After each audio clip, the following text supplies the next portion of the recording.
Black Panther versus Jaguar fight നടന്നാൽ ആരായിരിക്കും ജയിക്കുന്നത്?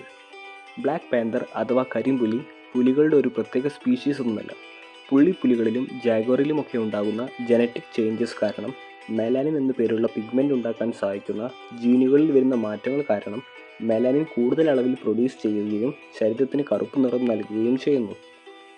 മെലാനിൻ എന്ന് വെച്ചാൽ നമ്മുടെ ശരീരത്തിലും മറ്റു മൃഗങ്ങളിലുമൊക്കെ കറുപ്പ് നിറം നൽകുന്ന ഒരുതരം പിഗ്മെൻ്റാണ്.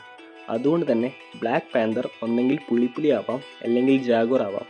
ഇനി Black Panther versus Jaguar fight നടന്നാൽ ജാഗ്വറിൽ മെലാനിൻ പിഗ്മെൻ്റ് അളവ് കൂടിയിട്ട് ബ്ലാക്ക് പാന്തർ ആയ കേസാണെങ്കിൽ ബ്ലാക്ക് പാന്തർ വേഴ്സസ് ജാഗ്വർ എന്ന് പറഞ്ഞാൽ ജാഗ്വർ വേഴ്സസ് ജാഗ്വർ എന്ന് തന്നെയല്ലേ?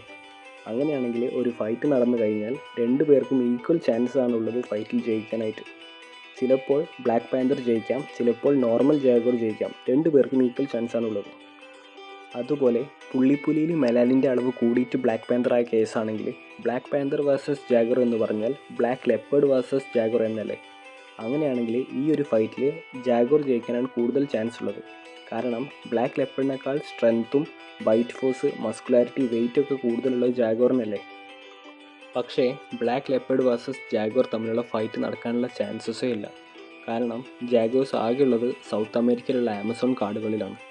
അതുപോലെ വൈൽഡ് ലെപ്പേർഡ്സ് ആമസോൺ എന്നല്ല അമേരിക്കൻ കോണ്ടിനെൻറ്റിലേ ഇല്ല. ലെപ്പേർഡ്സ് ആകെയുള്ളത് ഏഷ്യൻ കോണ്ടിനെൻറ്റിലും ആഫ്രിക്കൻ കോണ്ടിനെൻറ്റിലുമാണ്. അതുകൊണ്ട് ബ്ലാക്ക് ലെപ്പേർഡ് വേഴ്സസ് ജാഗ്വർ തമ്മിലുള്ള ഫൈറ്റ് നടക്കാനുള്ള പോസിബിലിറ്റി ഇല്ല.